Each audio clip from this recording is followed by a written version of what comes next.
Hey everybody, how are you? This is Bob Cargill, and this is Bob Cargill's Marketing Show And his episode. wife? Yeah, this is my wife Barbara. She couldn't wait for me to introduce her. So you're going to hear all about my wife and from my wife Barbara Cargill during today's show. Does that not make it special or what?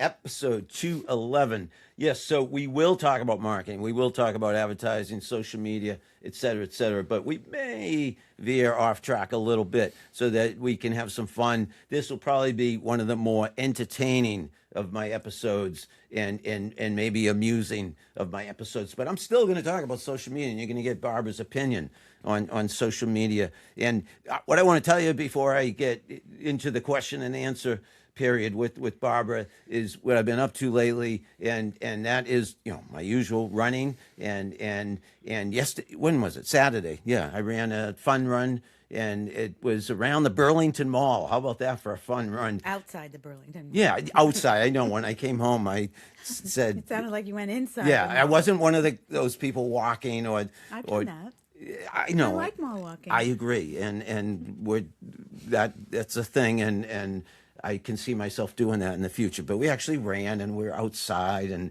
it was hundreds of runners. It was fun, but it was hot. It was Saturday morning. This is Monday afternoon, so that was a couple of days ago. What did we do yesterday? We did something fun yesterday, Barb. We went to East Boston. We went to East Boston. Wait, first we walked around Boston to look at all the FIFA soccer stuff. Yes, we went in because we wanted to see the soccer excitement. Walked 4 miles. We walked 4 miles. Then Barbara got a blue bike, and I ran. We took the T to East Boston and ran 5 miles around East Boston. And I don't think either of us have ever. I don't recall ever having been to East Boston. I've never been. So it was our first time. So we're exploring the nooks and crannies. We tell people we don't travel much, but we do explore Boston. A blue bike weighs 1,000 pounds.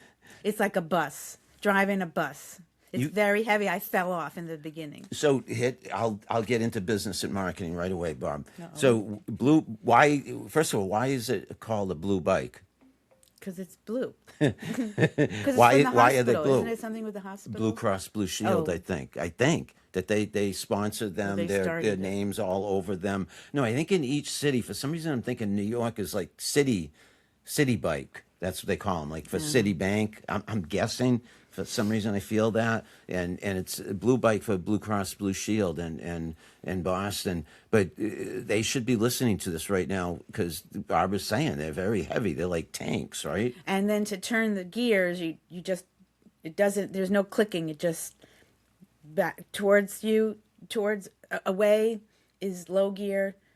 Towards you, you just have to yank it, and it's really hard. And I got a blister on my thumb. Yeah, you also you kind of had a minor fall. And I fell off. Yeah, I was turning too hard. And bruised yourself a little just bit. in the beginning. But you managed. You have to take wide turns like a bus. Barbara is a trooper. I mean, she rides her bike with me all summer, let's say 6 months out of the year when the weather's good. And sometimes that's 15-mile runs, and she's riding her bike. Easy peasy. This was very hard. We only did 5 miles, and I felt like I rode 100. It was so hard for me. Yesterday, yeah. So on the bike in the heat. It wasn't the hot. It was the weight of the bike. I couldn't do it. It was just too much. This is what But it we was did fun. yesterday, and these are our kind of adventures. So the point was, we don't travel, we don't fly. Barbara is not a kind of. I have a fear of flying. She told you. I don't. I've done a lot of business Very travel. irrational fear. Well, that's what fear of flying is, and we all have different fears of different kinds, and that's yours. But we do go into Boston a lot, and we love exploring, and we're very spontaneous, and we're very easy going. We're not particular about what we do. You say, where do you want to go? I'm like, wherever you want to go. Wherever you want to go. Whatever you want to So do. that's what we did 'Cause I just want to be with yesterday. you. Thank you. You're so sweet. See, you haven't seen of all the episodes on my podcast. You haven't seen me kiss I hope. anybody. Yeah, it's because I haven't had my wife on my show. Let's get into a few things. I was saying what I've been up to. Running was one. Teaching is the other. You know, I love teaching, love being in the classroom. And in fact, I just got off a conference call with my colleagues at Northeastern, which is where I am currently teaching a course in social media. It's with grad students, College of Professional Studies, and they are all wicked smart, ridiculously awesome. And I'll be developing a new course this summer, teaching another online course this summer. And then in the fall, I teach 3 courses at Suffolk, business courses, marketing, and then a marketing course at Mass College of Pharmacy. And it's really my second career. And Barbara's seen me transition from the corporate life. I left corporate America in 2017, working at agencies, mid-sized, small agencies, also with some client-side agencies like Vistaprint, and back in the early days, RCA Direct Marketing and Warner Brothers, and where else? Meredith Corporation. I was all before I met you, Barb, and life changed so much for the better. And we got married and had kids, and I had stepkids, and maybe that's the first question I'll throw. So enough with me and what I've been up to. You guys know what I do and who I am. We're going to introduce Barbara to you all, and she's going to tell you who she is and what she does. I'll introduce her by saying she's been my wife, is my wife since when did we get married? 1995. 31 years. 31 years. Wow. And we have produced 2 kids, and Barbara has 2 from her first marriage. I have 2 stepchildren, awesome David, awesome Sophie, and we have awesome Scott and awesome Ben and awesome Lucy sitting somewhere nearby, our dog. But Barbara's going to tell you a little bit about her journey, maybe where you were born, maybe, or how we met, or I don't know what you do for work. Just say a few words and say hello, Barbara. I was born in Flushing, Queens, New York City. Lived there. Then 1969, we moved across to New Jersey. I stayed there for 8 years, and then I came to BU in 1978, and I never left Boston. Never wanted to go back to New Jersey. And why did you never leave Boston and never want to go back to Jersey? Because it's the best city in the world. Hear that, Boston? If you're a Knicks fan, you know, New York's the best city in the world. When I lived in New York, I thought... I was a Mets fan growing up. Total Mets fan. I went to some Mets games. I went to some Yankees games when I was in New York in the early 80s, and I thought I'd never leave New York. But I am from Boston, or at least the Boston area. So no, I knew the minute I got to Boston, I knew I never going back. That Barbara, I love the city. I am glad you never went back. The BU campus was Boston. It was great. And I'm glad I came back from New York. I thought I'd never leave New York after I went to New York. So in a way, you staying here and me coming back, it was meant to be, Barbara, that we would meet and have such a long, happy marriage. And we got many, many more years to go. Right? I hope so. We're not getting any older. We're getting better. Life's going very fast right now. It does. Well, as you get older, I mean, the years, you look and say, wait a minute. So that's why I wanted to have you on this podcast. We have to document our lives, and I believe strongly in that with regard to social media. I'm always on social media. I teach it. I preach it. I live on all the platforms, from LinkedIn to Facebook to Instagram to YouTube. I don't live on all. Even TikTok. Wait, tell us about where do you spend your time on social media, and how? Tell us from the very beginning. What got you on social media? What do you love so much about social? 2008, that my daughter Sophie said, "You got to go on Facebook." So she set up a Facebook page, and I said, "I don't want to do it. I don't want to do it." I think I was hooked. That day it was great, and then. You connect with everybody, and you go years after years of... Didn't I have a little something to do with nudging you along on social, remember? No. You were kind of afraid of social and thinking, Facebook, you were thinking... I just thought I wasn't interesting. I didn't have anything interesting or fun to say. But everyone does their own thing. Everyone's page is their own page of what they want to share. So I do good, bad, ugly... happy, sad.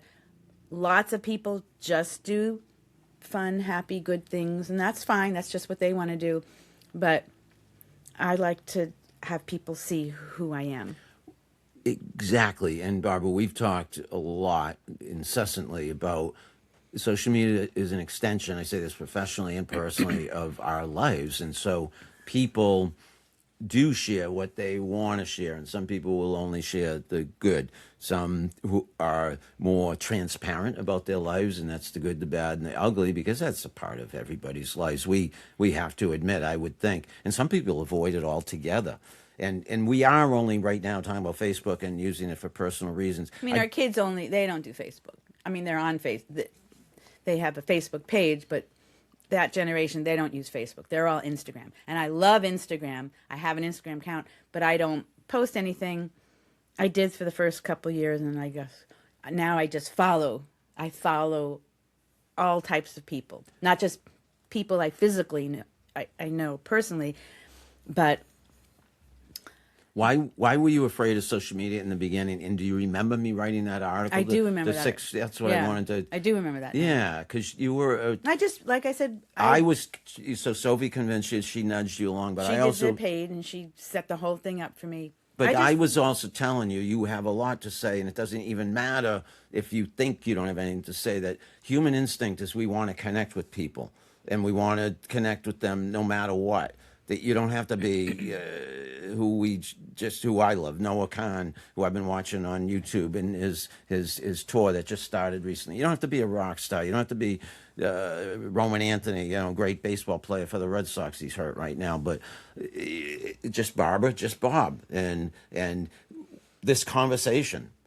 Hint, hint, will be on social media. I mean, and maybe it's not a big deal to anybody, but it's a big, it's part of our lives. We just like to interact, not just obviously with each other, but we like to, wherever we're going, tell people what we're doing. And why is that important, Barb? So people, since they get to see our lives, the good times, the bad times, they just get to know us. In that way, it's easier for them to connect to us to them. And that's the whole idea. That's the social and social media. Like we just went to your high school reunion. Yes. Everybody's on it, and we got to see their lives, and you're not just saying, how are you? We already know, oh, you have 5 kids, and you traveled here, and you were in the military, or you were here. It's just you really get to know people if you're really on it. And think of that for business purposes, which is what I talk about and teach, how to use social media for business reasons. You get to know people, you become friends with them, and you respect them and trust them, and it's more likely than not that your business will be a greater success because you are present on social media. Now, if you reverse that, flip that, which we were just talking about, personal relationships, family, friends, how can it not do anything but help foster those relationships, keep them going, develop them, make them stronger? Like you said at my reunion, so many people knew that I wear these crazy yellow glasses and have seen my videos, so they would come up to me and talk to me, and vice versa. I knew what a lot of them would look like. I have followed their journeys, so we had icebreakers. We were able to, right away pick up where we leave off on social media. So it's a way of staying in touch with people when you otherwise couldn't. And you follow a lot of, so that's friends and family, and we do have a lot of friends and family on social, and we share a lot, and it keeps the relationships going, right? Yeah. But also you follow a lot of professionals, and by that I mean maybe it's comedians, maybe it's celebrities, maybe it's movie stars. Talk about that a little, Barb.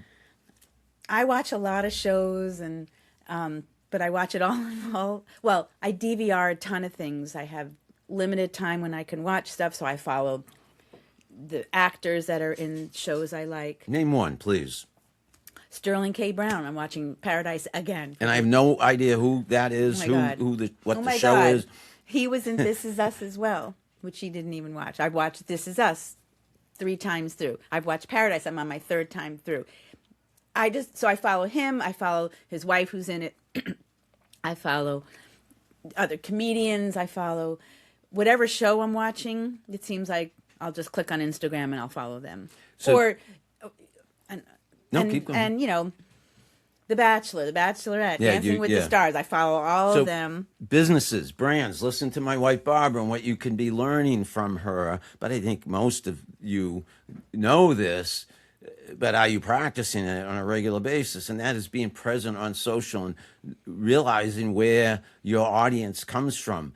And because they're following you 24/7 virtually. They don't have to just be watching your show from 9 to 10 o'clock on ABC or whatever, or on Netflix. They're like Barbara, watching it whenever from whatever device, and then following you in between shows. Correct, Barb? Right. So it sounds so silly, but one of the dancers from Dancing with the Stars, she just had her third baby, followed her through her journey of being pregnant for the third time, and she's not on the show anymore, but I just love her life. She's got a great life, but I just love the content that she puts out. And then what? No. Oh. Keep going. If I'm trying to think I of- mentioned Noah Khan earlier, and I Noah don't follow Khan. musicians for some reason. Well, you don't listen to a lot of the new music like I do, but the same points I would make about musicians that you're making about TV, movie stars, and that is they realize that that's how they connect with their audience. Noah Khan, I believe, broke with Stick Season and doing that on TikTok, and I know he's on TikTok and social all the time now. He's a brilliant artist, but perhaps, I'm not saying this as a fact, but perhaps he might not have been discovered and catapulted to the astronomical success he has achieved if it wasn't for social media, because that's how you connect with your audience. And then I also follow non-famous people, just people when you're scrolling through Instagram and then you click on. I just came across a guy that he's from the United States. He lives in Paris. He's very, he's in his 20s and he lives in the teeniest apartment, and I follow him now. He's just it's just fun to see different types of lifestyles Barbara, of non-famous people also. You hear all my lines and adages and messages I share and preach, and I say put a face on the brand and a smile on your face. On cue, right on cue. And look I'm wearing my Smile Mask T-shirt. Lottie, you should be proud of me. I'm proud of you. You and your organization. And Susan Brown, who I used to work Susan with. Brown, yeah, they're doing so much good for so many people.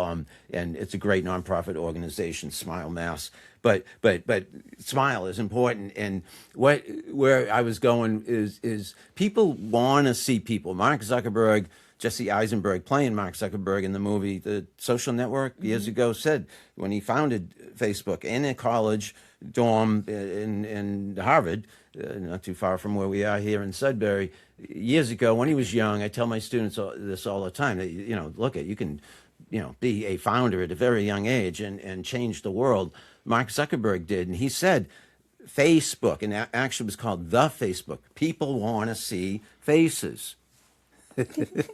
And people want to see smiles on faces. And it doesn't matter if you're the rock star, Noah Khan, or the celebrity, whoever Barbara watches. I can't even name. You already named Sterling K. Brown. Sterling K. Brown. Sterling K. Brown, Noah Khan, Barbara Cargill, Bob Cargill, you, me, all of us. We want to see each other. And social allows us, enables us, makes it possible for us to share ourselves with each other and vice versa, and therefore connect. And there's no divide between us. The phone is another way of connecting, obviously, and in person's even better. But actually, as I always think on the fly, this is perfect because the phone, we're not picking it up. I don't like the phone. Yeah, a lot of people. Want to help, people just text me if they want. It's interruptive. The phone is called interruptive communications, meaning it doesn't know what you're doing at the time, and you have to be ready for it and interrupt whatever you're doing to pick up. Whereas social allows you, like on demand, like you watch your shows, it allows you to watch this interview at any time. It allows you to get back to people at any time. It's digital communications. It's modern communications. Speaking of, Barbara, the phone, because we've been around long enough. We've been around to say all this from experience. before the internet, before the phone, before these devices. That is how we communicate nowadays with. And who said, like 20 years ago, I said you'd be able to watch TV and movies on your phone. That's how I watch all my shows on my phone. Yes, You did. who said You that? did. I'm trying to look for a little credit here, Sorry. Bob. She forgets me so No, many I times. don't. I'm kidding. Forgets that I said these things a long time ago. I also predicted reality TV. Right, you said a camera should be in everyone's house, and I'd say, no, that's so boring. Like, no, it would be great to see everybody's day-to-day life. When the first reality TV started, I said It was the MTV. I What was it called? I don't know. I don't want to think. Tell me, hint. On MTV. MTV. I know it. There was a reality TV show on MTV every Right. year, new season, and they followed these people all thrown together in a house. But where I'm going is, I said, it could be anybody on reality TV, and that's what the internet is enabled. Because if you go on YouTube, you will see anybody. What Barbara's saying, you can follow anybody on social, and some of you out there listening or watching, you may be one of those people who are influencers or ambassadors or vloggers, people who make a living or just use it for fun on social media. Make a living on social media, use it for fun on social media, business, personal. There's so many different ways and reasons, ways to use it and reasons to use it. And Barbara was saying Instagram. Instagram is the popular channel right now. Facebook, though, is predominant. 90%, I think, of this country has a Facebook account. It's hard to think, how can we ignore that? I love Instagram, though. You love Instagram. What is so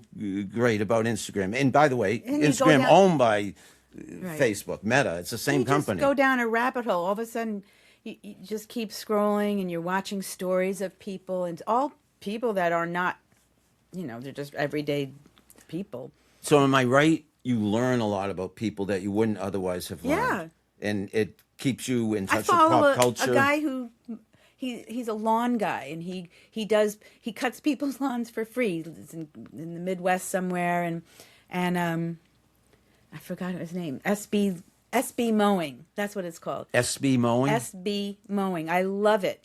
SB or FB? SB Mowing. And he goes to houses that are just run down. I'll knock on the house. No one's, it's always abandoned, or someone does live there. And just recently, it's happened twice in the years that he's been on Instagram. And a woman, an older woman, has disabilities, physical disabilities. She just couldn't take care of her lawn. No one would help her. He does it for free. He ended up doing this whole GoFundMe and changed her life considerably. That's amazing. Little people like that who are big people in my Instagram. See world. that? And then you go, and then you just keep going through the Instagram rabbit hole. Right, for good or bad. Meaning, yes, the naysayers, the Luddites, the people who are antisocial, and they are out there. We know that. Will say that rabbit hole is a waste of time, but we're trying to make the point. But it can also be good. You could be looking for a church in the community where you recently moved, and you find a church through social media. You can be looking for a job, and you find that through social media. You can be looking to meet neighbors, or you could be looking for a date. There's so many groups. There's so many groups that you feel that you find of you're searching for something. And then up pops all these groups that help. It's all private groups. And then you're connected with a whole world that you, in the beginning, felt so alone. Because if you feel like you're the only one going through something, and then you just put in, the search bar of whatever you're going through. Yeah, like a physical or emotional. Right, mental health, physical health, financial insecurity.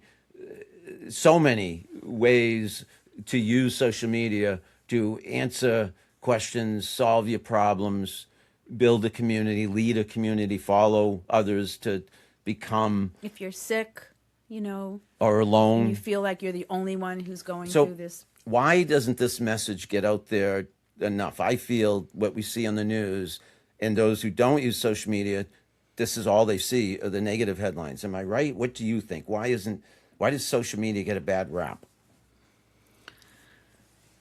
Because I don't know. Well, am I right? Do we see mostly just the negative? We don't see Well, the. definitely on regular news, they're just showing what's the horrible things. But Because they normally do. So they pick the horrible things because that's news. It's car crashes and fires and social media is, you're going to get addicted to it. well, yeah. You know what I mean? But they say it in a bad way, as opposed to, as I just did the other day, a video about TV being called the idiot box back in the day. But everyone has a TV in the house, and we don't say you're addicted to TV. But aren't people addicted to TV? Aren't people addicted to driving?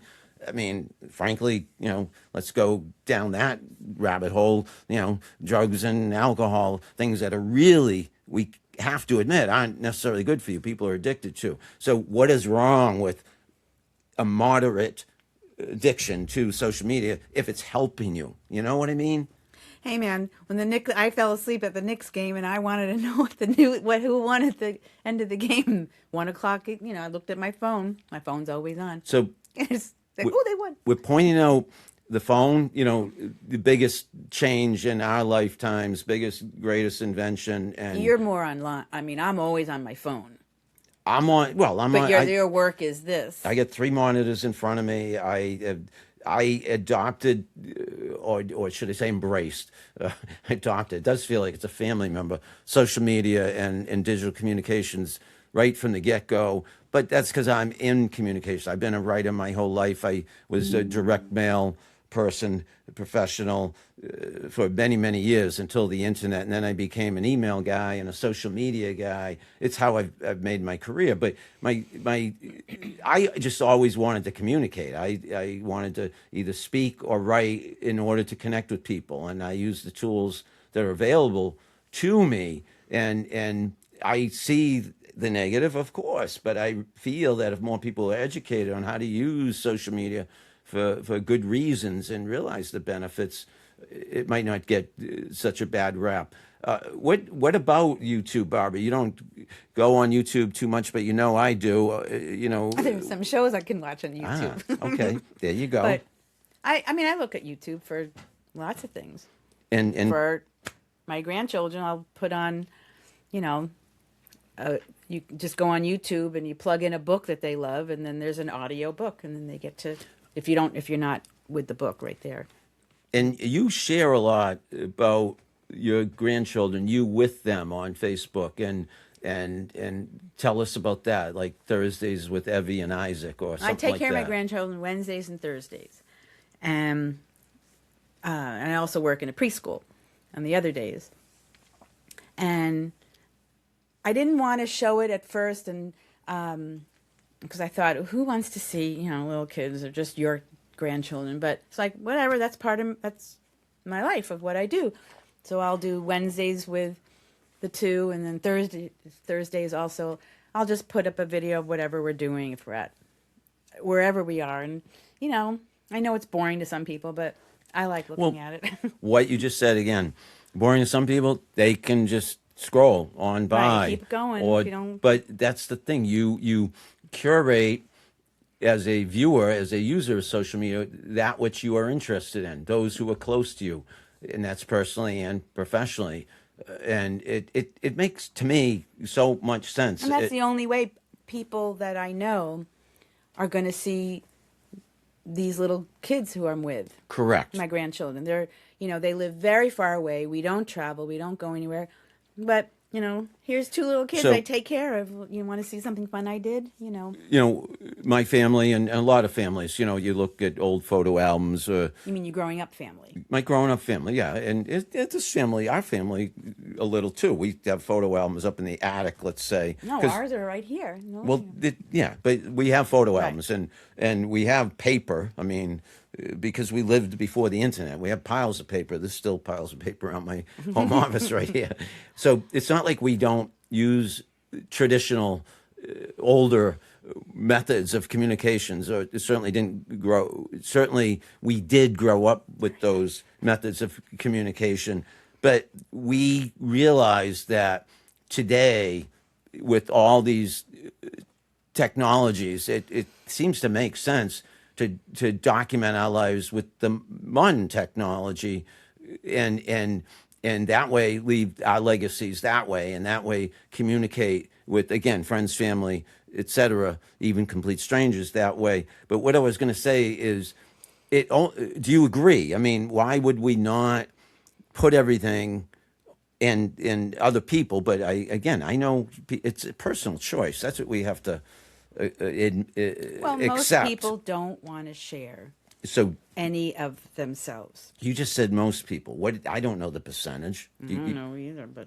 Do you think more people than not want to share or don't want to share? Because people I know don't want to share. well, what I'm going to say, 90% of this country approximately has a Facebook account, or let's say 80 to 90%. That to me would say more people want to than not. I think a lot of people just look. Like with me on Agreed. Instagram, I don't do Instagram anymore, but I look. I love to look at everything on Instagram and follow the people I want on Instagram, but I don't post on Instagram, but I post on Agree. Facebook. So there's the No, no.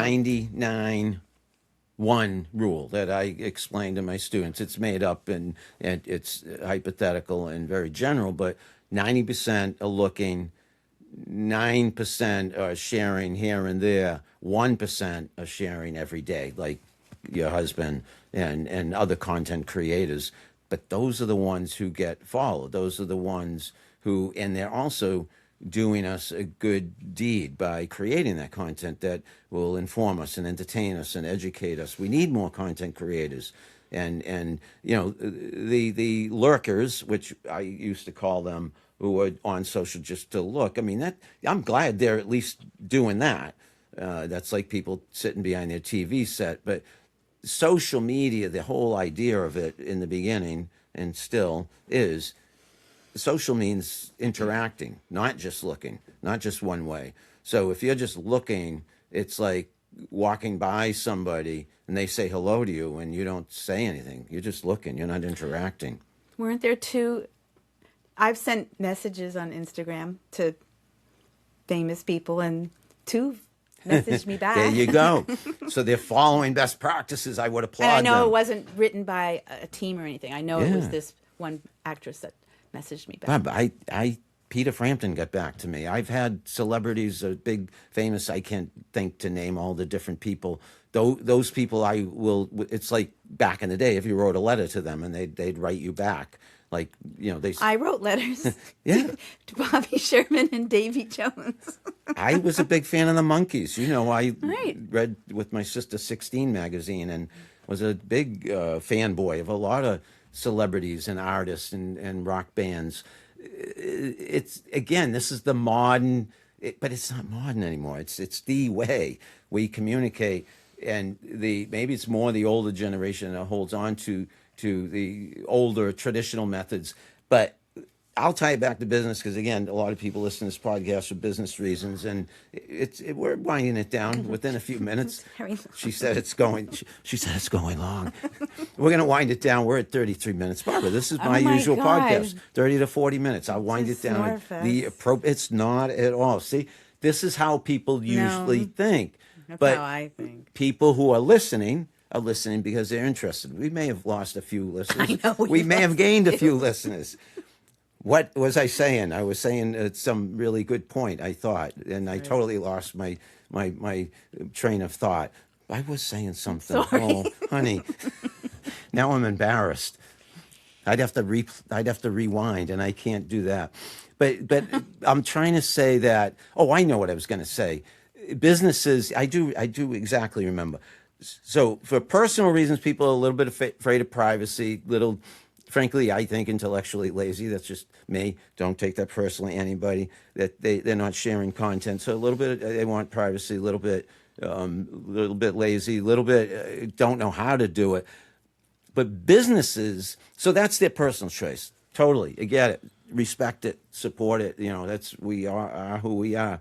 But businesses, if that's a choice you're making, whether it's intentional or inadvertent, you're making a big mistake that you could fall dangerously far behind. Because listen, what we're saying about celebrities, artists, businesses, people, that following them benefits them, that we follow them, that we listen to them, that we see them. It helps them as much as it helps us. It's quid pro quo. It's mutually beneficial.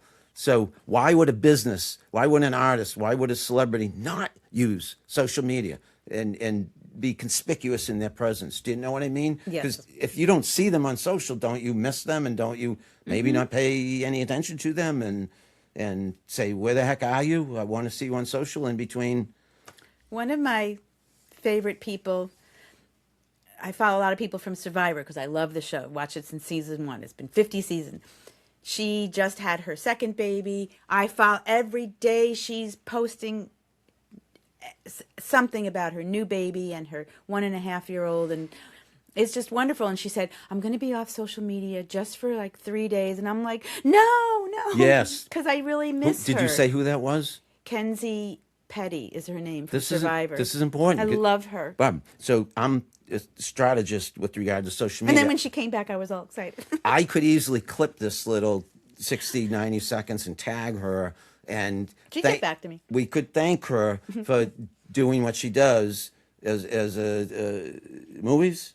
Yeah, she was in Survivor. She won Survivor. One of the seasons. Is she going on to movies and TV? Like No, getting... she just had a second baby. Oh, so back to regular No, life. she owns her own hair salon, and I knew when she first got on Survivor, I clicked immediately, follow her, and she won. Oh, sorry. No. I make all kinds of gestures and mannerisms. You know them. You know. I do. She thinks I'm on duty, though, that I'm like the host of the show. No, you don't. Just interrupt me or keep going just like we would normally. So she's talking about the winner of Survivor? Survivor 47, I think. 47. Who's counting? I haven't do. watched any one of them. Maybe I do. a few shows in the whole 100 seasons, or how many? 50. 50. Said. What do I know? Barbara's saying that because she's on social, she endears herself to Barbara. And I'm saying to businesses, we're winding down now, and this is a big point. People, family, friends, neighbors, teammates, colleagues, even complete strangers, businesses, brands, products, services that you have to offer, artists, celebrities. Why would you not be on social media using it and sharing yourself on social and entertaining people and informing people and educating people and inspiring people? Why would you not be doing all of that when you know it is a fact that would endear you to your fans and your loved ones? Am I right, Barbara? Mm-hmm. Something probably totally unrelated. You click on one thing on Instagram and then you get tons of whatever product. That's the algorithm. Yeah, right. And there's that. We can talk about that. But it's great. And then you look at, I'm looking at steamer, household steamers for your floor, for your grout and all that stupid stuff. Now I get, So that's advertising. And I love that you brought that up. And this may add a few minutes to this episode. Well, my dad used to say, not like ads on TV or the radio. And I used to say, even at a young age, I knew that's what pays for it. That's why we can listen to TV, listen to the radio, and watch TV for free. Same with social media.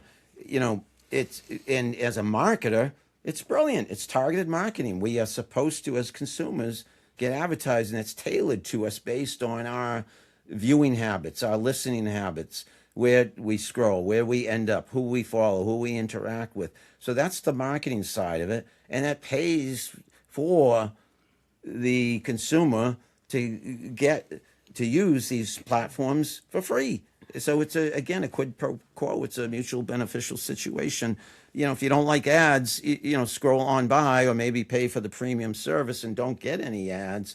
But if you don't mind ads, I don't mind the ads. That's how we find out about our new sneakers that there I want you to wear go. for jazzercise. And that's why everything's going social. Everything's going off of regular broadcast and traditional mainstream legacy media. It's going to social. It's going to AI very quickly too, Barbara. And we could talk about that on another episode. It's very late. Yeah, it's getting late. We're almost at, it's almost, Barbara's talking real time getting late. It's like 6:35 here on Monday the 15th.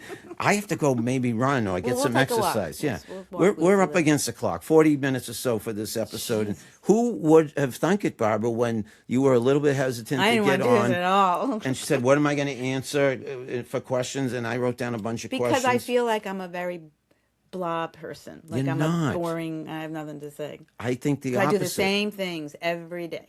Most, Every day, most, every night, I do the same things. most That's no people fun. live lives of this. Most people live lives similarly, but that's why, in fact, that we're interested in other people's lives, to realize that day in and day out, we're all got to earn a living and get through the day. But it is quite interesting how we go about that and what we have to say, and to get back to my main point about social media, sharing that. We all are, it's main character syndrome. We all are stars in our own show, and we have co-stars, and we have, what do they call the people in the back? Extras. They have extras. We have extras. And I think what my main point, and I'll end with this, businesses, brands, people in general, be the main character in your story and share that story with the world. It's helping the extras who are looking for you. They and the audience who wants to tune in. That's even more important. There are extras in your show and co-stars in your show. You're the star. Yes, it's the audience you are sharing the show with, and that's documenting. You don't have to create. You just put yourself on day in and day out and share the good, the bad, and the ugly, and you'll be relatable to others, and you will find that there are just as many people that you want to follow as people who want to follow you back. And again, that's the quid pro quo. That's the mutual benefit of using social media. Agree, Barb? Great.